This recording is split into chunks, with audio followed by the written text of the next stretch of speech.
So we left off last class thinking about helium. And I kind of want to use helium today as a reason for us to set up our problem for molecules. Starting with, we only have 2 lectures worth of molecules, but that'll be enough to get us started. And the study of orbitals as applied to molecules is something that chemists do forever on. So it's a topic that if you stay in chemistry, you'll see it over and over again. In every field. If anyone's taking inorganic chemistry next semester, you'll see molecular orbitals. The molecular applications of these things come again, they'll appear again. So it's okay if I just kind of introduce molecules and then your further studies will return to those ideas later. I think it's important to think about the structure of atoms because atoms teach us something. Helium's going to teach us something really fundamental about how we handle electrons in our system. So let me go back to what we discussed previous. We were going to tackle helium from the same way that we tackled hydrogen. Put some particles in our coordinate system and think about interactions and kinetic energies between those particles. And so helium is in some sense no different than hydrogen, except now we have a nucleus with 2 charges, plus 2 charge in the core, because it's got 2 protons. It's a little heavier, but it's also got 2 neutrons. Right? It's about 4 AMU instead of 2. And now there are 2 electrons we have to track. Electron 1, electron 2. 2 electrons.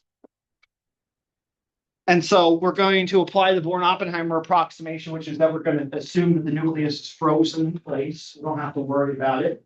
It's a big, giant block in the center. And that assumption becomes even more true as the atoms get heavier, because electrons don't add much mass. So as you add electrons to an atom, you're adding more and more mass to the nucleus. So the nucleus becomes kind of proportionally heavier and heavier and heavier to the point where it's just so heavy that basically it's just a giant brick in the center. So that's a very reasonable assumption. And the assumption, therefore, is that the kinetic energy of the nucleus is 0. Right? So we don't have to worry about the nucleus. It's just a ball of charge at the origin. And so all we have to consider now are the electrons around it. Right? There's going to be 2 kinetic energy terms for the electrons that are coordinates of their coordinates that are dependent on their coordinates. Those are electron KEs. They're only dependent on each on themselves. And then we have attractions between the protons and the electrons. Those are their electrostatic potentials. These potentials would look something like this. They would look something like minus, we see it's a 4, 2, 2 E squared over 4 pi epsilon naught R 2. And you have these little attractive potentials that attract the 2 individual electrons to the proton. They're, of course, only dependent on their distance to the proton, so each of those potentials are just one-dimensional. But the new thing that we add, that we have to consider that we didn't consider in hydrogen because it wasn't important, or it didn't apply, is that the 2 electrons now repel each other. And so now we have to think a little bit about the electron repulsion. That's a new term, and that, of course, depends on both electrons and the relative positions of the 2. And that is important, and it's clearly a function of both electrons, because imagine R1 and R2 are the same length. There's some way to arrange the electrons where they're right next to each other, like I have it drawn there, for R1, 2 is small. But imagine I could take one of the other electrons, put it on the other side of the atom. They're still the same length from each of them are still the same length from the proton. They still feel the same attraction. But now the repulsion between them is much less because one's on the right and one's on the left. R1, 2 is very large. So this is something that depends on both electrons. And that's a problem because remember, our approach to tackling these problems is to say, well, if we have multiple dimensions, we're tracking 2 electrons. Ideally, we would like to separate them into two parts. One that looks like electron one that looks like electron two. And so our wave function looks like a product of those two. Right? And so that kind of that would be really nice, because then each of those electrons looks like a hydrogen atom, hydrogen electron. They both see two protons in the nucleus, but that just means that their attraction is twice as strong. So this is what we would like to do. It's basically treat helium like two hydrogen atoms literally smushed together into the same space. And that would require that our helium 1s2 state looks like two 1s1 states, or two hydrogen atoms smushed on top of each other, each attracting a separate electron that do not interact. So let's try to turn this repulsion off and just apply our smushed hydrogen approximation. And that's what we call the orbital approximation.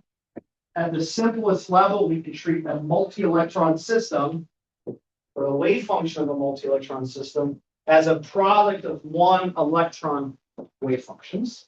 Right? So the idea is that if we have a helium 1s2 state, then that kind of looks like two hydrogen 1s orbitals put together, each with one electron, each bringing an electron to the party.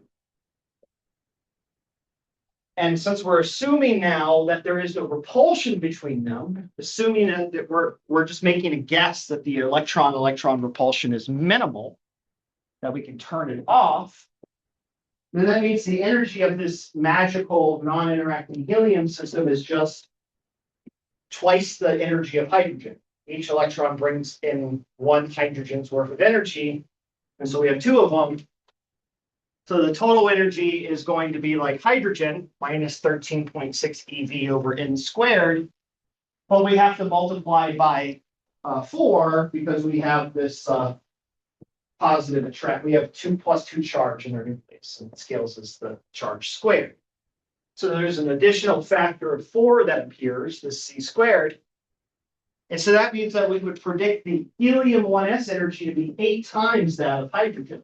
But you've got two hydrogens coming together, that gives you 2 times the energy of hydrogen. Then you have to account for the extra charge, that gives me an extra factor of 4. So that means it's 8 times the hydrogen energy, the 1s orbital. And that predicts us to be at 109 eV. Right? We would expect, what that means is that it takes 109 eV to remove both electrons from helium. That's the binding energy of 2 electrons, assuming they don't repel each other. Well, that's very, very easy for us to go test. In an experiment, all we have to do is measure how much energy it takes to remove those 2 electrons. You just ionize helium, take a voltage, turn the voltage up, and when we see current, we're going to remove 1 electron. We're going to keep turning the voltage up, and then we're going to see another current when the second electron comes off. So we'll see how much voltage we need, how much energy we need to pluck both off. All right, we kind of looked at that at the end of class. This is where we left off. Is that the first electron comes off of helium, takes 25 eV. Let's stop and think about that number for a second. Remember, it takes roughly 14 eV to remove 1 electron from hydrogen. So from helium, we would predict that it would take 4 times as much energy to remove the electron from helium. Because again, there's a charge of 2 now instead of 1. So that means the binding energy is roughly 4 times stronger, c squared. So we would expect that the first ionization energy, all things being equal, meaning there's no repulsions between the electrons, that the first ionization energy of helium should be 13.6 times 2. Sorry, times 4. 13 times 0.6 times 4, which is 13 times 4 is roughly 56. Right? And as you can see, it's about half that. Okay, so what that immediately tells me is that the electrons repel each other. Because it takes less energy to remove that electron, that first electron from helium, than I would expect if they were not interacting. If they're not interacting, it should be 13 or 14 times 4, much higher. So that means that the first electron is repelled from the second electron, so much so that it changes the energy of that electron by almost 20 eV from what you would expect if repulsions are off. Now, if you notice now, look at the second electron. The second electron takes 54 eV. That's the only electron left in the system. And if we look at if we take 54 divided by 4, it's 13.5. So the second electron comes off of the proton, or off the nucleus of helium, at roughly, almost exactly 4 times of what we would expect from hydrogen, just like we predict. So this is proof positive that the electrons repel each other. Because when we remove one electron, we turn off that repulsion, and now the ionization energies are what exactly we would expect them to be. So this extra 20 eV of energy that we see here, it's actually 40. Once you sum these two up, you see that it takes 79 eV of energy to ionize those 2 electrons, assuming that they're not repelling each other. So that would say that the energy of the 1s2 state is minus 79 eV. But experimentally, we see that it's we would predict that it's experimentally it's at minus 79, but we see it at a minus 100, right? So what that says is that we're off by 40 eV, which is about 1.5 times the ionization energy of a single hydrogen atom. That's a terrible approximation, but we can already see the consequence, or the reason why this isn't working, is that we're not considering the fact that the helium atoms, the electrons repel each other quite dramatically. And that leads to that big 40 eV discrepancy. We see hydrogen-like behavior in the second ionization level, but not in the first. So it must mean they're repelling.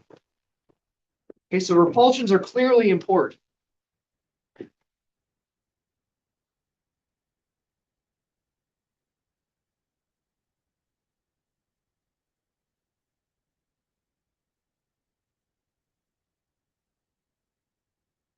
Okay, so we have to do better somehow.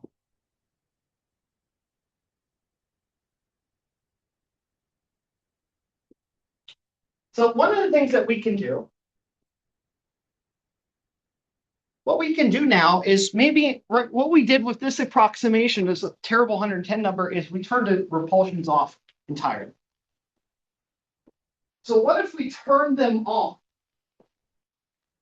and treat them what we call like a perturbation, meaning that we have a system that looks like 2 hydrogens smushed together, and that's roughly the correct answer, but we need to correct them very slightly by the repulsion. Okay? So we want to turn the repulsion on, but we don't want to change the approximation that we make for the wave function. We still want to think about it like 2 hydrogen atoms smushed together. Right? So I want to leave that approximation, but I want to estimate in that assumption what the repulsion energy is. All right. Now, the real answer to the real helium problem, as we'll see in the end of the lecture, is that the wave function of helium doesn't really look exactly like 2 hydrogens smushed together. It's slightly funky.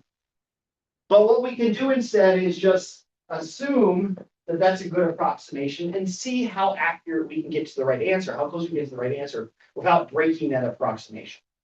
Right? And there's a rule that allows us to do that. There's a theorem that allows us to do these approximations. I want to tell you just very briefly about the variational theorem.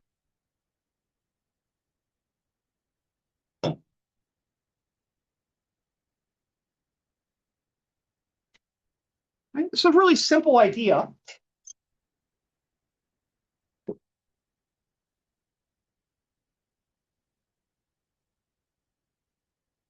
Assume a Hamiltonian that is exact, such that when we apply H to the real solution of the wave function,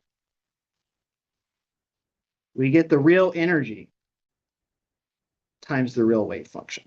I don't know what the real wave function is, all right? But I know I've written down a Hamiltonian that's correct. I've written one before, right? We wrote down a Hamiltonian for helium that describes all the behaviors. But the problem is I don't know what the solution looks like. I don't know what the real wave function looks like. So for helium, I know H, but I don't know psi real. Okay, so we've already calculated this. We know this. That's just psi, right? Yes. Yeah, I'm just using it as a label. We know this, but we don't know this. We want to approximate this.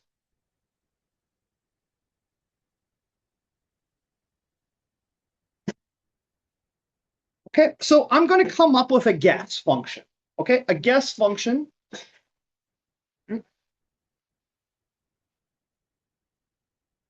What we're going to call an appropriate guess. There is a scientific term for an appropriate guess. This is called it's in German called an Ansatz, which is just a made-up function that satisfies all the properties of the one, but it might not be the real one. A guess. It's an educated guess. That satisfies H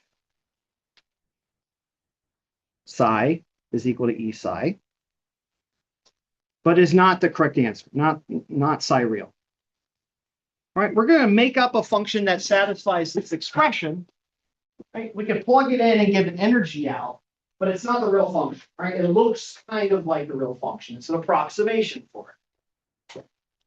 All right, so we can say that, let's call this fake function this guess.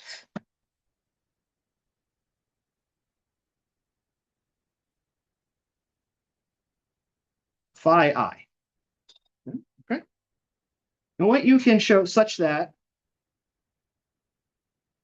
the energy H applied to phi I gives you some guess energy times phi I, but neither of these are real, but phi I is not the real solution.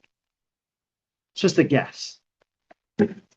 Right? So my interesting question is what do I know about this energy that I get out? So the idea is that I'm making up a function I think represents my system. I'm going to plug it into my box. I'm going to feed it into my box to read the energy out. And I'm going to get an energy out. But the question is what do I know about that energy? Do I have any idea of what that energy could be? Or do I have some condition that the energy has to satisfy? Right, the way we would calculate this is we would measure the expectation value, the average value of the guess energy, right? We would take phi I and put it into our energy box and continuously measure the result over and over again. Okay, get the energy out every time we test. And we take an average of that energy. That's going to be equal to the integral of phi I star times the Hamiltonian times phi I, evaluated over space, the volume of space. So we're integrating over space. And I know that this is going to give me a value E guess. So I'm going to do this basically what my box is going to do. I'm going to feed phi I into H. It's going to give me a bunch of results out. I'm going to take an average over those results. And what the variational statement says is that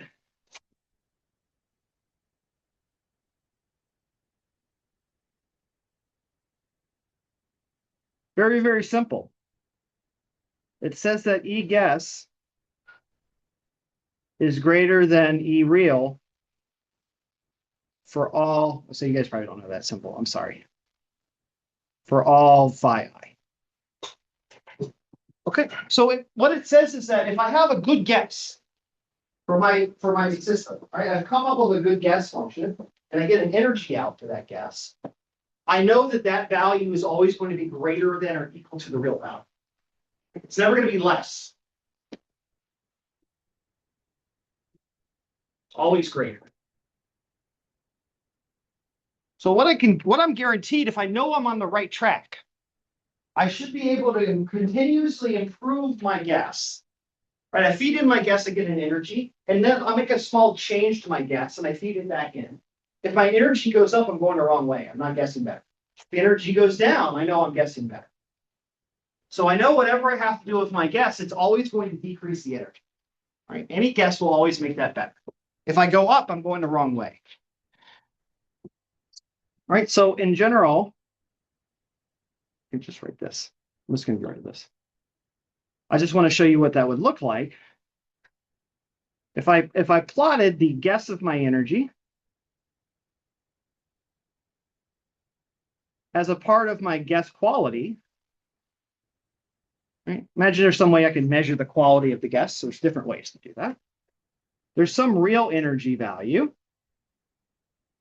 which is right here. And I know that as I improve my guess, the energy of it is always going to decrease.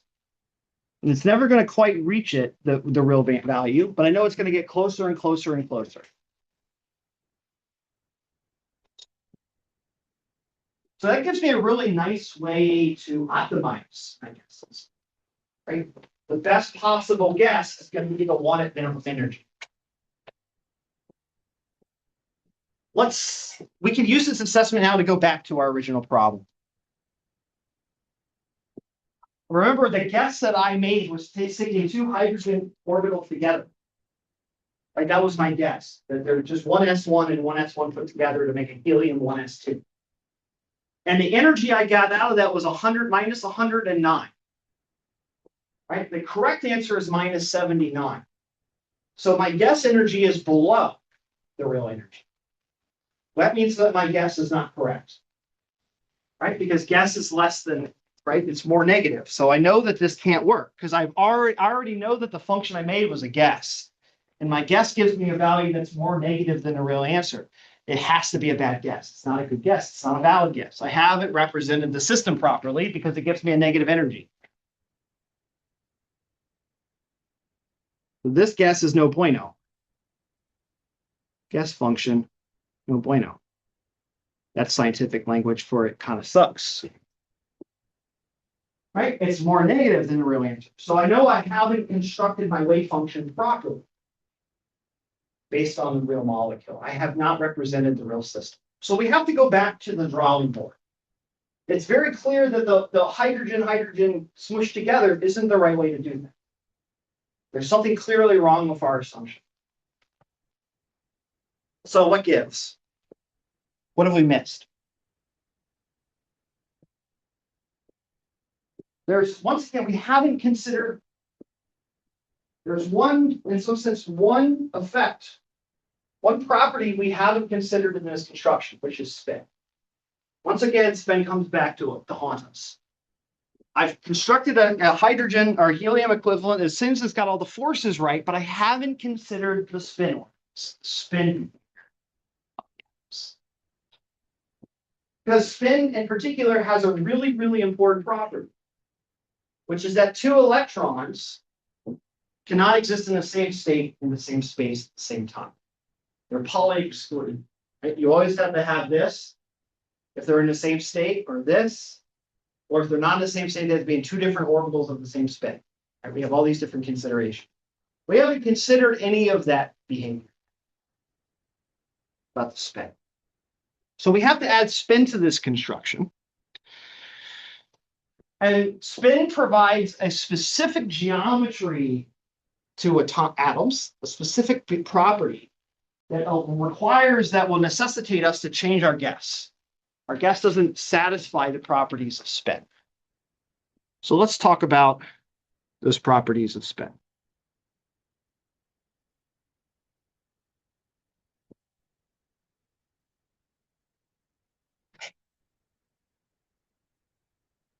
We're going to improve our approximation by taking what's called the independent and identical electron approximation.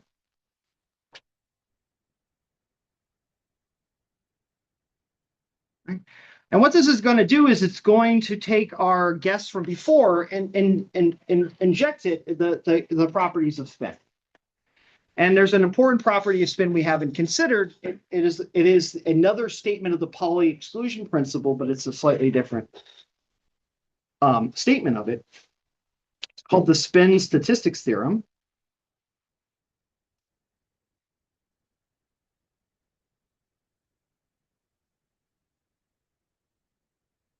And this gives you an interesting property of electrons. Any wave function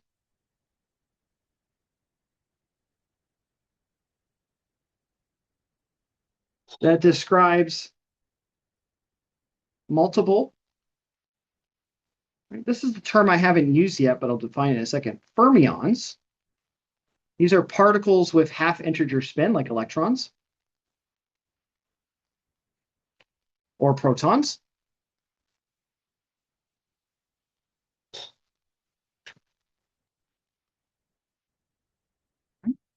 Right, so we have a wave function that represents multiple electrons, has to satisfy a specific property. Must be a term called antisymmetric. About exchange of fermions.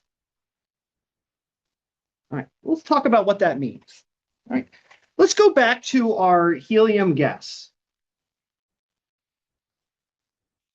right, where we took the helium, we assumed that the helium gas was a product of 1s orbitals from hydrogen, one located pointing to electron 1. Call that orbital A, times orbital B, which points to electron 2. Right? Remember, we have to have two orbitals, two hydrogen orbitals that point to two different electrons. So I've got two different orbitals that have, each one has one electron. Now, here's the important thing about electrons. Electrons are indistinguishable. In some sense, it's completely arbitrary that it shows one to be in A and two to be in B. It's equally likely for one to be in B and two to be in A. So I can also write equally, I know for a fact that I can change, right? I could swap the electrons, which I'm perfectly allowed to do, where I have an electron, an orbital A, I have electron 2, and an orbital B, I have electron 1. Okay. So all I've done is I have two orbitals in space, and I've swapped the electrons. Now this exchange, as we call it, changing the fermions across the orbitals must be antisymmetric. What that means is that when I do this, I have to get a -1 out.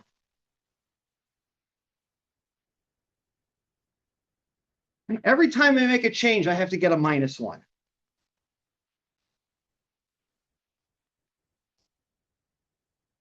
This is a weird property, right? It's saying that if I have two identical objects that are in two identical orbitals, and I swap their positions, the wave function has to change signs. You may be sitting here racking your brain trying to think of some physical equivalent in real life about where you get this -1 sign. There really isn't. This is completely unique to spins. Property of spin, as I said, spin is a purely quantum mechanical behavior. This only is due to spin. There's really no classical analog for this antisymmetry behavior. It's a part of electrons physics. There are a different type of particles called bosons, which are fairly rare in chemistry, where you get a +1 instead. So in fact, matter splits into two categories, bosons and fermions. There's most particles have this -1 when this happens, and then there's a set of particles where it's +1. Bosons have very interesting properties. But electrons and protons in particular satisfy this antisymmetry property. So here's the problem, right? If you think about what did these wave functions look like, these guesses, they look like 1s orbitals, right? So they kind of look like e to the -r1. They just look like exponential functions. They don't really have much behavior besides that. So these functions, when I multiply them together, I get something that looks like e to the -r1 times e to the -r2.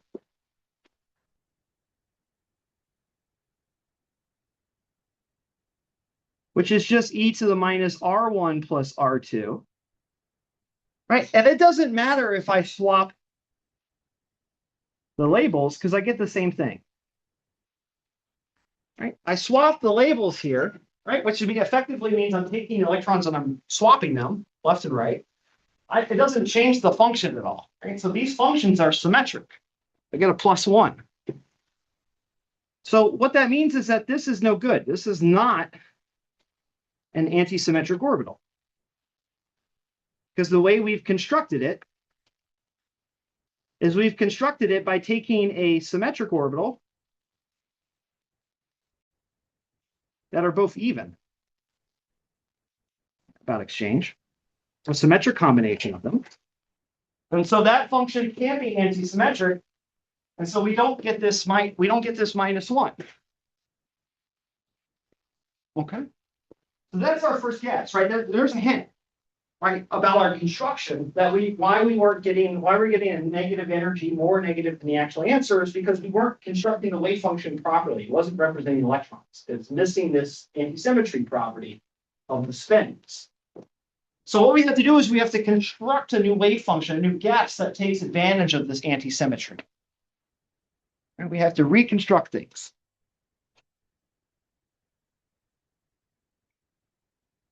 Okay.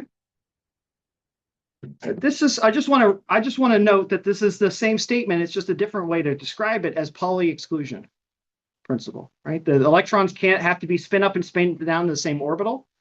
It comes from this. Okay. Just a heads up. It's just a different way to think about it. So what we need to do is we need to reconstruct these orbitals in such a way that account for the spin properties of the electrons they represent.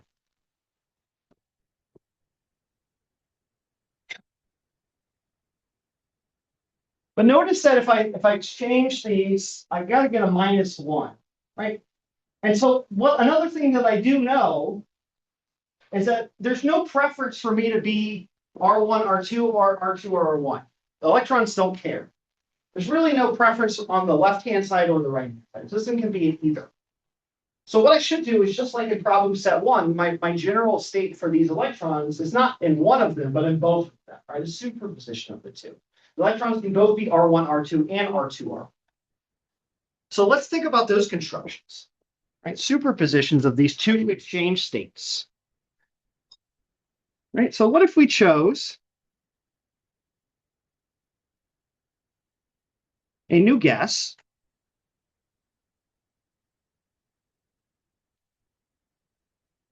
which looks like 1 over the square root of 2 times psi A R1 times psi B R2 plus or minus psi A R2 plus psi B R1. Okay, let's think a little bit about this. This isn't going to work exactly necessarily. And the reason why is we haven't considered the spin yet. Still haven't considered the spin. I've added 2 exchange states together, but we have to consider the spin of the 2 electrons as well. So let's do everything right. Well, let's define spin. Let's create a new spin state, or a label for spin. So we're going to define what's called a spin orbital, right? Which are really, really simple. They're just little algebraic objects that help us define the geometry and the algebra of spin. Here, find a spin orbital. There are 2. Let A sub I be defined as electron I and the +1/2 state. Right. You guys in Gen Chem would write that as an arrow up. Right? Well, physical chemists would call arrow up alpha. And then there's beta, which is electron I in the -1/2 state. And of course, you guys in Gen Chem, we would call that electron. Right? And they satisfy 2 properties.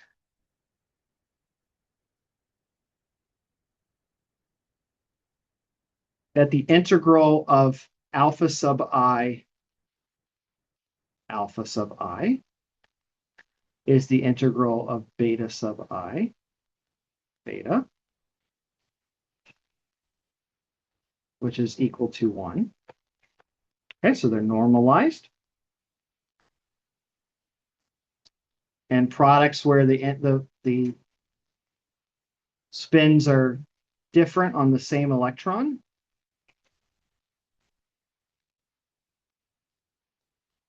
is equal to 0. So they're orthogonal. All right, so they're just little labels for us to define whether a given electron is spin up or spin down. That's all there. We've got a little bit of algebra, but we're just gonna leave them as labels. Okay, so we have some electronic part of our guess, right? This is the electronic part because it involves the 2 electrons. And then we have these spin parts, right? This is the state of the electrons and their spin. So what that means is that the total wave function of these electrons is the electronic part times the spin part. So what we're going to say is that our new guess for helium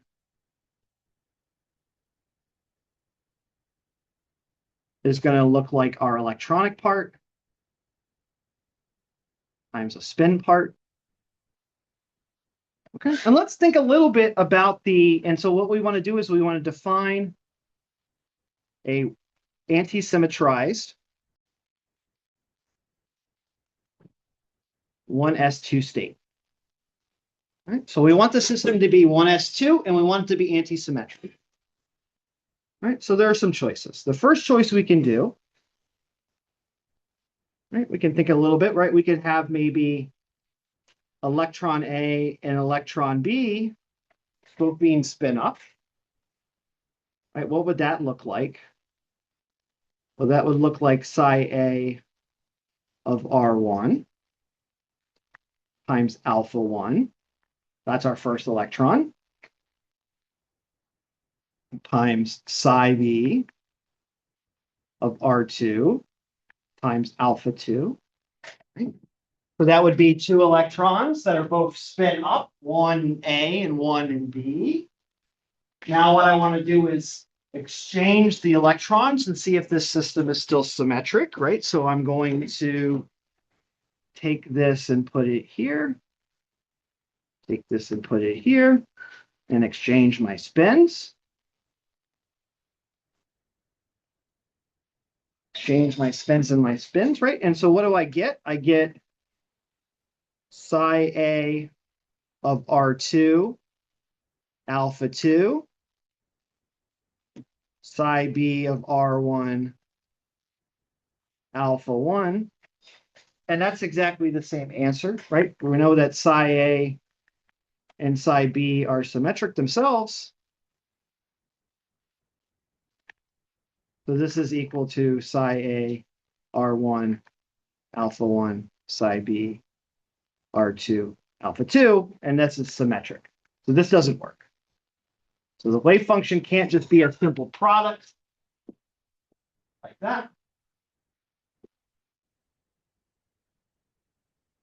All right, and by the same argument,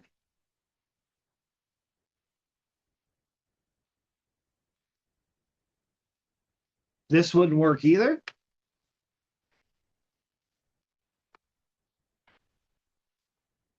All right, so then you say, okay, well, what if I add them together? Right? What if I think about this the multiplet, where I have a superposition of them both spin up and a superposition of both spin down like this? Right? I add these two together, 1 plus 2.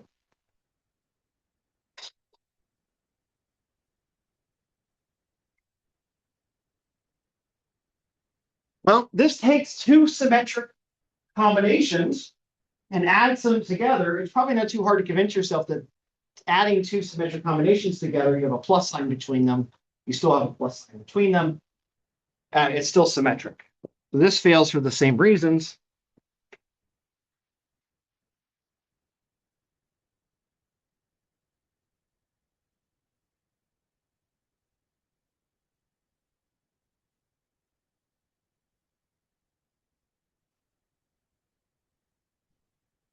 So that doesn't work. Right? And we should expect that neither of these work. Neither of these should work because, again, you can't have two electrons in the same spin state. Both of these electrons are 1s or electrons. One of them has to be spin up, one has to be spin down. So both of these should fail because there's no way to put two electrons into the same orbital in the same spin anyway. Right, so these fail. 1 through 3 fail due to Pauli exclusion anyway. So this is kind of proof positive. Right, that these constructions can't be anti-symmetrized because the two electrons in the s orbital have to be different spins. So there's no way to build an anti-symmetric combination of like spins like this, having both in the 1s orbital. It's never anti-symmetric. That's where Pauli exclusion comes in. Pauli exclusion comes into it. Right, you can't form an anti-symmetric combination of two light spins in the same orbital. Can't be anti-symmetrized. So what we're left with now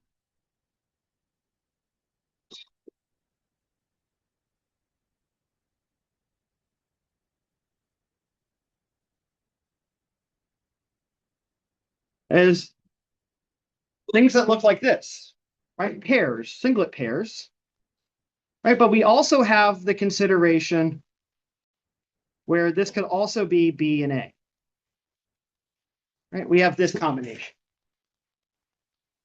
So that's the only possibility we have left, which we call our singlet. Right? And so there are two ways to construct this.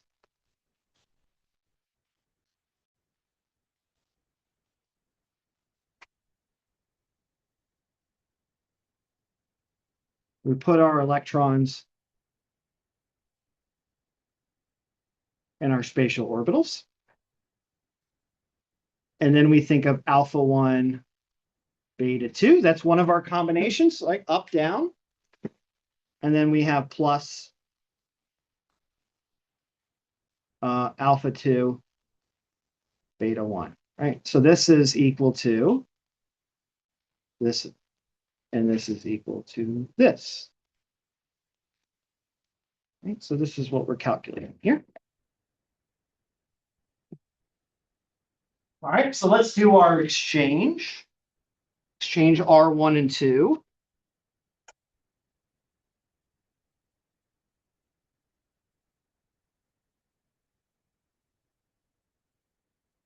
What do we get? 1/2 square root, or 1 square root 2, psi A R2, psi B R1. All right, we flipped the electrons. Now what about the spins?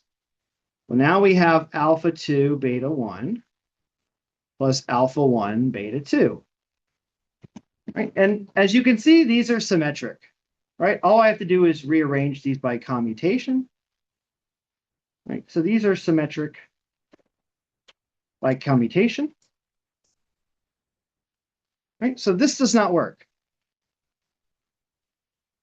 Sorry, I should say is not anti-symmetric. Right? You get a +1. So we have one last combination, which is where you have the minus combination of the spin orbitals.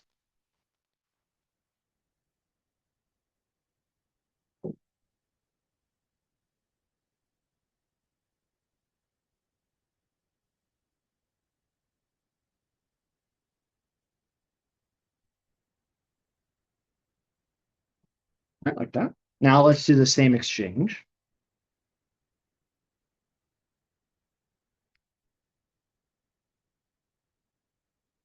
Right. We're left with psi A of R2, psi B of R1. And now we have alpha 2, beta 1 minus alpha 1, beta 2. Right? And you can see that now these two spin parts are -1 each other. Right? We flipped the sign. So these are equal to, these are anti-symmetric.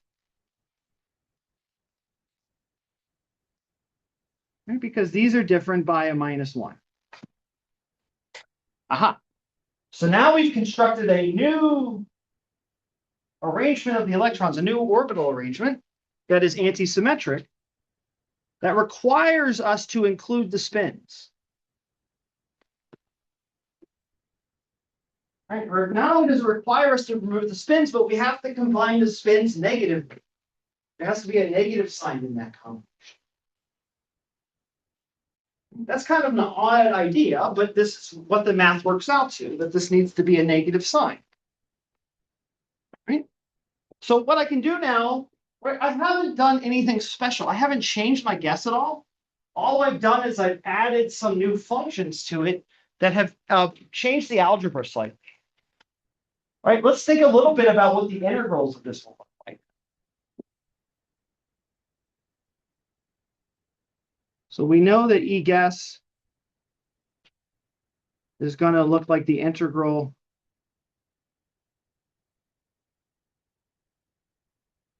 of psi guess star H psi guess dx. And this is going to be E guess times the integral psi guess star psi guess. Oops. What does this look like? Well, this looks like psi A R1 times psi B. These are complex conjugate. R2. Right? And then we have alpha 1 beta 2 minus beta 2 alpha 1 star times psi A R1 psi B R2 alpha 1 beta 2 minus beta 2 alpha 1. Right? And that's going to look like psi A R1 star, psi A R1, psi B R2, B R2 star. And now we have this foil of these alphas. Right? This is going to look like alpha 1, beta 2, alpha. Do I need to flip the signs on this?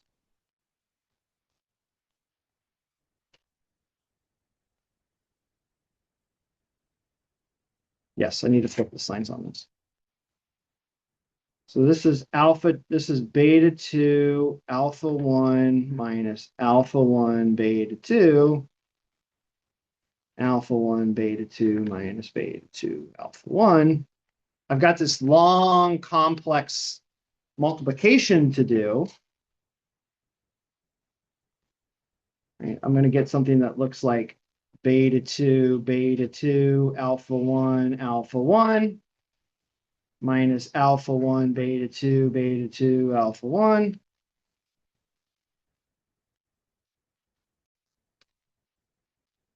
Oh, sorry, hold on a second. Sounds like we're chanting. Yeah, you're right. We are chanting here. Well, anyway, so you get this big combination, and what you find is that all of these resolve to alpha 1 times alpha 1 and beta 2 times beta 2 once you do all the math. And so you end up having a bunch of extra terms, right? And one term alpha 1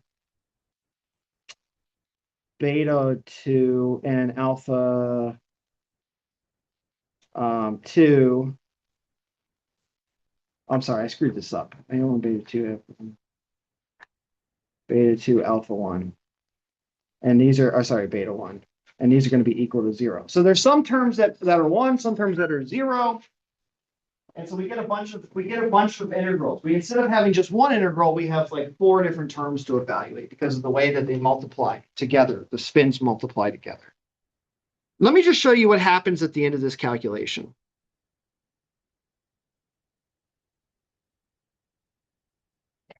Okay. So our energy ends up being, our guess energy ends up being the integral over a sphere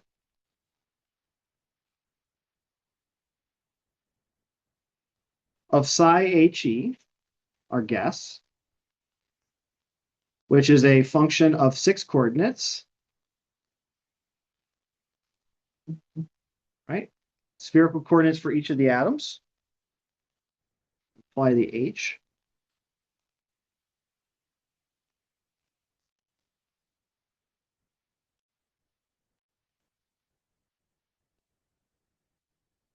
Right, we have this big, long, 6-dimensional calculation.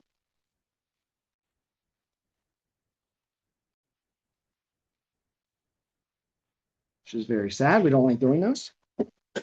But we can split it up a little bit. Remember that most of the Hamiltonian is mostly just dependent on R1. There's some terms dependent on R2, and there's only one term dependent on both. So the way this looks like is the integral over the sphere of our gas function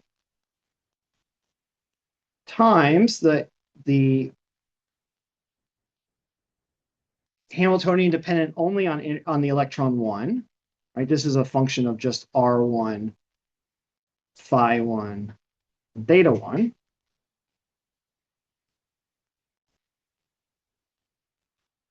Got to add dV here for d volume. And then we have another term, which is our guess function, times the part of the Hamiltonian that's just for the second electron. That's R2, phi 2, theta 2. Times guess. dV. And then finally, we have the term that connects R1 and R2 together, the repulsion term. Integrate over the sphere.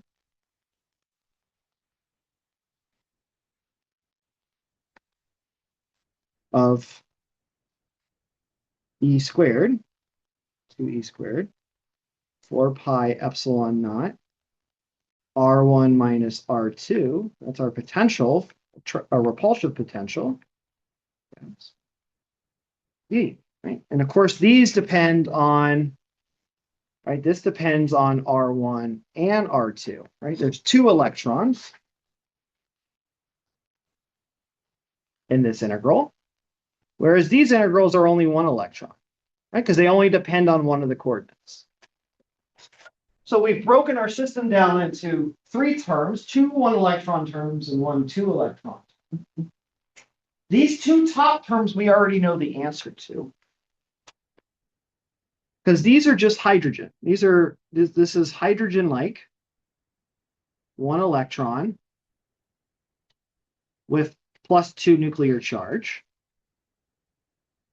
And there's 2 of them, 1 for each electron. And we've already calculated that energy term. This is the binding energy of 2 independent electrons in hydrogen 1s orbitals. You already know the value. That's minus 108.8. That was the first calculation we did at the beginning of class. So these first 2 terms are equal to minus 108.8 eV. Right? This was what we calculated before.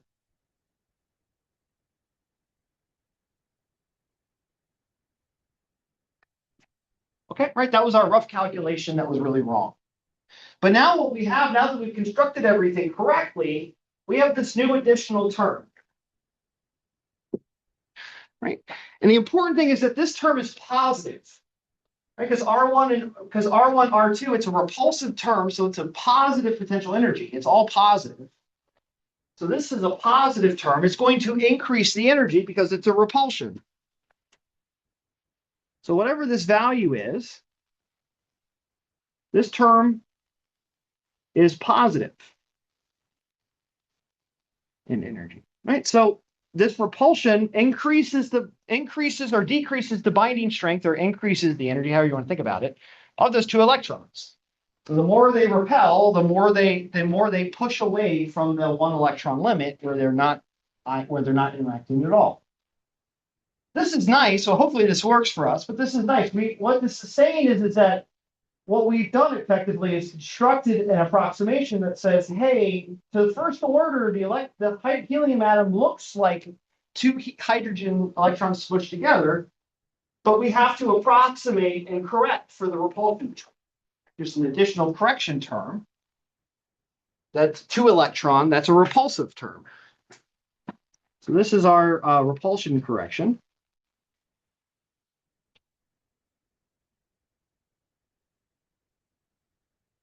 And so we just need to evaluate this out.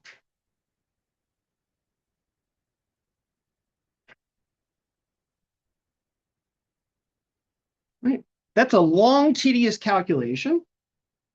But what we can find is that the energy of helium, or gas energy, is going to be the energy of 1 electron times 2, right? Plus the repulsion energy,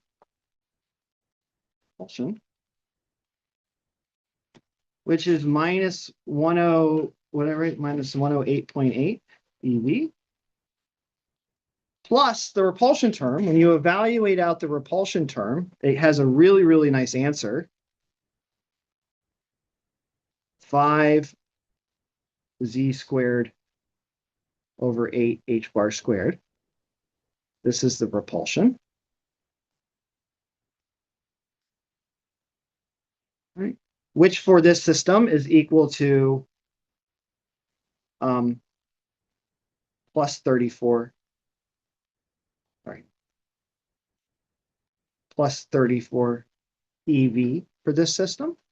So our energy, our guess of our energy is going to be minus 108.8 eV plus 34 eV, which is equal to minus 74.8 eV.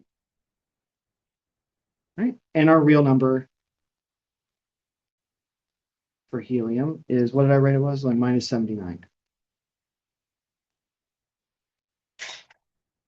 Okay, so when we account for two things, the anti-symmetry of the spins and the fact that there is repulsion, we get a value that's much closer to the correct answer, but even more importantly, it's higher. It's a more positive value, just like variational here in total. So this tells me two things. First of all, so E guess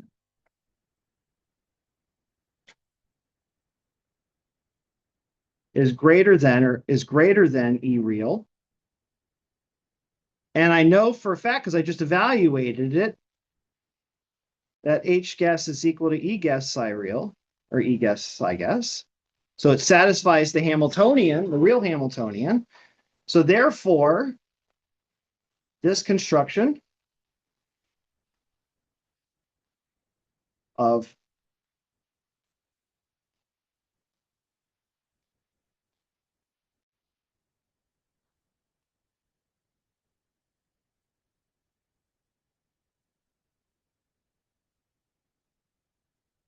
is a good guess. Right? It satisfies the variational theorem.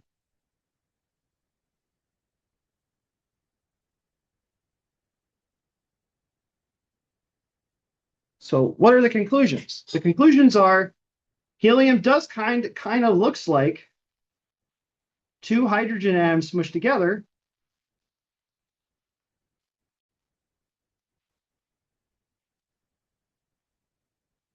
but with anti-symmetry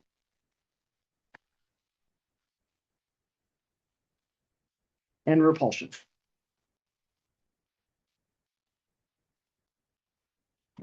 We don't completely have to lose this smushed hydrogen approximation, this orbital approximation. We can still use hydrogen's orbitals to construct helium, but we just have to manipulate them in such a way to one, account for the fact that the electrons are anti-symmetric upon exchange and that the electrons repel each other.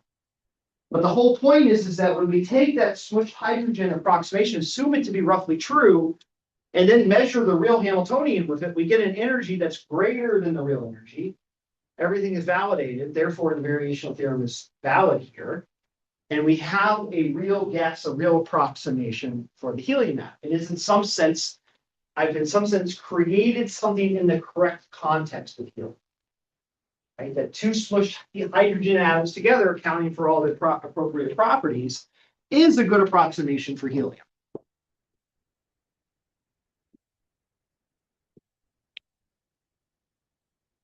Cool. Let me show you that this is exactly. This is the way we do chemistry on the computer. We start from hydrogen and bootstrap our atoms up from there. Let me show you an example. Let's do a computer calculation. I want to show you really quickly kind of the, well, we'll do these explorations for the next couple lectures. What do these functions look like professionally? Like if you were to do these calculations on the computer, what do these guesses for the wave functions look like?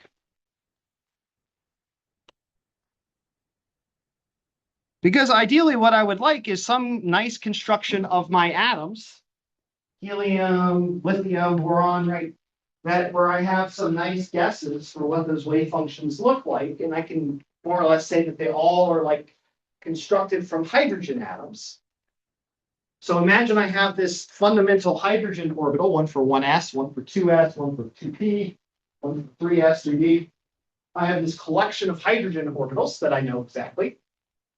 And I know what my approximation is that I can construct any atoms orbitals from a construction of those orbitals. I can add hydrogens together to get new electrons and new atoms.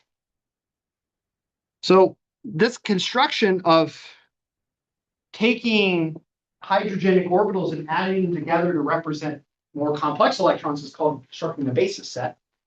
And this is what's called the basis set exchange, is the federal government funded database of literally sets of functions to describe the atoms from an approximation of hydrogen. There's all sorts of different ones that are just throughout history. I want to show you a really simple one. And the fact of the matter is that because of the variational theorem, as long as our guess is a valid guess, we can construct it as complex as we want. What I've showed you is the simplest construction. Constructing the helium 1s orbital from a superposition of two hydrogen 1s orbitals. But that's not the only way I can construct things. I can construct things however I want. I can make better guesses, more complex guesses. I just made what's called the minimal guess, literally the simplest guess you can do. So let's go look at the simplest guesses. This is what's called STO3G. So what this does is it represents the it has a fundamental hydrogenic representation of the wave functions. Everything starts from hydrogen, e to the minus r, and everything is constructed that way. And let's go look at hydrogen, for instance.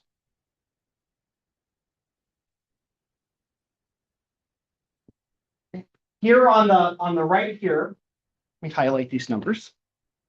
We actually do an additional. It turns out that using e to the minus r isn't very good computationally. So computer scientists or the theorists, they do an additional approximation. They treat every orbital, so your s orbital, they represent it as three other functions. So they're doing like fitting of fitting. So they have an s orbital, which is the Slater orbital, e to the minus r, right? The function that we drew on the board. And what they represented as a sum of three other functions called Gaussian functions, e to the minus r squared. So they don't actually use e to the minus r in their calculations. They use e to the minus r squared, the harmonic oscillator wave functions. And it turns out that you can approximate pretty well in e to the minus r with three e to the minus r squared terms. So what they are doing is they're fitting a different function with three different other functions, right, which also work. All right, so it's like two layers of approximation. But the reason why they do this extra layer of approximation is that the math on the computer is much easier with Gaussians. E to the minus r squared is so much easier to do math with. So people, that just makes the calculations faster and more efficient and more stable. But the idea is basically that hydrogen is exactly the way that we represent hydrogen in this system is a function of basically three terms, function of three terms, or just one s orbital. You can see it says hs. There. Okay, so that's basically these six numbers define hydrogen exactly. Let's go look at a different atom now. Let's look at helium. As you can see, helium is just another s orbital made up of 3 functions, just like H. It's slightly different. We can look at the values, compare it to helium. Right, let's look at the different coefficients. Right, you can see the first coefficient of the H has a 0.34, and the other one has a 0.636. Right, so they're weighted slightly differently because the helium orbitals is like a sum of 2 hydrogen orbitals. Right, if you take 0.34 and times it by 2, you get roughly 0.36, right? 63, right? So it's kind of like the helium ones are just 2 hydrogen ones smushed together. And just to show you, just as an interest, we can look at carbon, right? Carbon has p orbitals, right? And the way that it constructs the carbon or the p orbitals is by hybridizing them, sp3. So there's 3 orbitals for the valence here. This is the 1s up here. This is the valence for carbon, and there's 3 orbitals called sp, which is just the sp orbitals, right? They're hybridized. So the s's and the p's are together, just like we learned in quantum and organic chemistry. So these numbers are how we represent functions and calculations, and they just represent weights, little parameters on some fit function that represents an orbital or an electron. So let me just show you an example.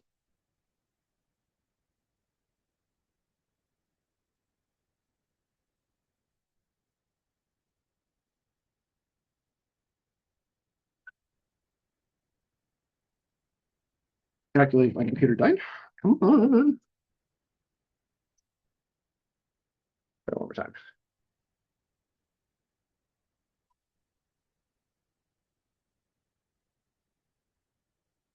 I want to show you this. So you might be interested, how long does it take for me to calculate the energy of helium using a computer?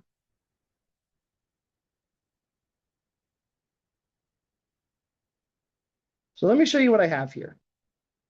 Here I have an input file for a program called Gaussian, which is a program, it's a Schrodinger equation solver for chemistry. It's made by a group in Wallingford. This is just an input file for it. I don't really want to go into too much detail, but you can see the bottom line of this input file says HE, and there's 3 coordinates. That's the XY coordinate of the helium atom. So I put a helium atom in my space, right, in the origin. And the blue line, you might see that says HF STO 3G. That is the level of theory where I'm calculating things. So that STO 3G is that simple basis set that I just showed you. And HF is doing the orbital approximation the way that we just described on the board. So this is solving the problem in a slightly more elegant way, but solving the exact same problem we constructed on the board. It's going to construct helium like 2 1-electron orbitals that look like hydrogen 1s. It's going to combine them together and jiggle all the parameters on the wave function to minimize the energy. Okay, so we're looking for the minimum energy. And let's go take a peek. So I'm going to run the calculation right now. And let's see how long it takes. So I'm going to hit enter, and it's going to go to a blank line. And when that blank line returns, it's done. All right, so ready, 3, 2, 1, go. It's done.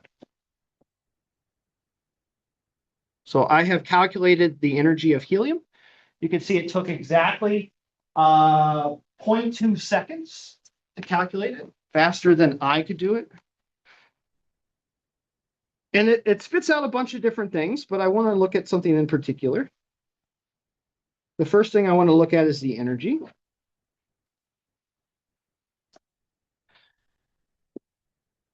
So as you can see, it gives the energy.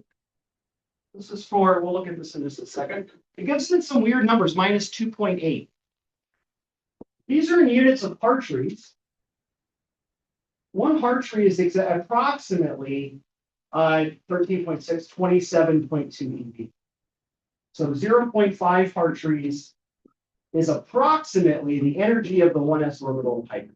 It's about 2 times the ionization energy of helium, hydrogen, right? So minus 2.8 is roughly minus 2.8 times 4 out of hydrogen. So the energy of this is roughly minus 8 equivalents of hydrogen, which is exactly where it should be. Remember, it was 8 times the energy of the 1s orbital. And that's exactly what we see.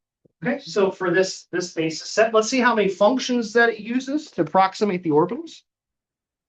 The number is up here. It uses one function.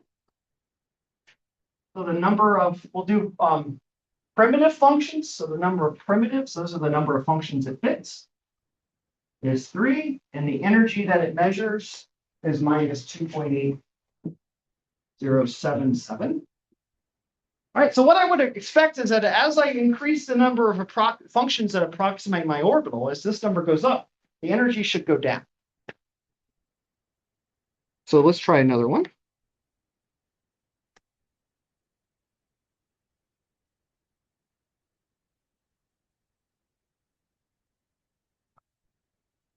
Done already?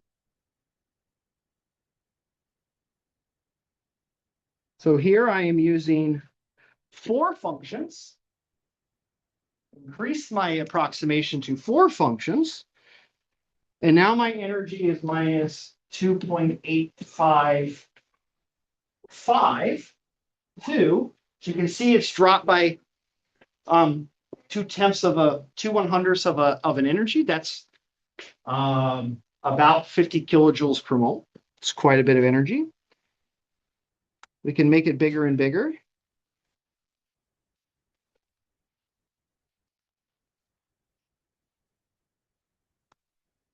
Oops, didn't like that. 63114.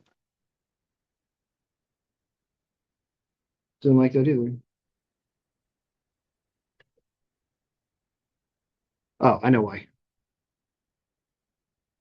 I'm going to add more functions to my approximation.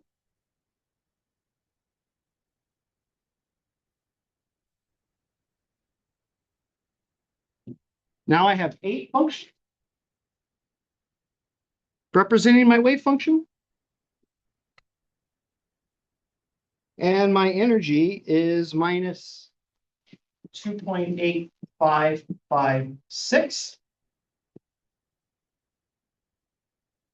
And then we'll just do one more. I'll just show you something extreme.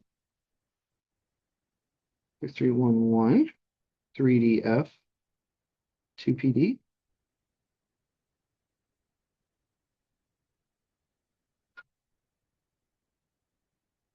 Now I have 18 primitives. And now I'm at minus 2.8599. Right? What can you see? Well, so we have the number of primitives versus energy. Right? Right? You can see that it jumps quite a bit when we go from 3 to 4. Right? And then as you can see, this goes about 0.004. And then by dumping, we jump quite a bit. And so what you find as you go is that it starts to slowly approximate some value. It starts to converge as we keep going. And what we're saying is that as you add that basis set, you're getting closer and closer to the real value. So these functions are designed so that if I want a certain level of accuracy, I can pick the size of the approximation I choose. If I don't really care about the precision this far down in energy, I don't have to use that many functions. It's important that I balance the number of functions. The more functions I have, the harder my calculation is. You saw all of these took within a second, that's fine. I only have 2 electrons. So imagine I have 20 electrons. These, in fact, scale, these equations scale as this number to the 4th power. So the calculations get very expensive very quickly. We always want to balance this precision and accuracy with computational complexity. We can balance. All right, we'll look at these equations in more detail next class. It's maybe not so interesting. But one thing that we might notice here, one thing that's very interesting that we can notice, and we'll talk more about this. I'm sorry, I'm actually done now. I'm over time. Let's chat about this next time, okay? I'll chat about it next time. We'll come back into the orbitals and look at the details a little more next class. Sorry, I ran way back. You guys have a good one.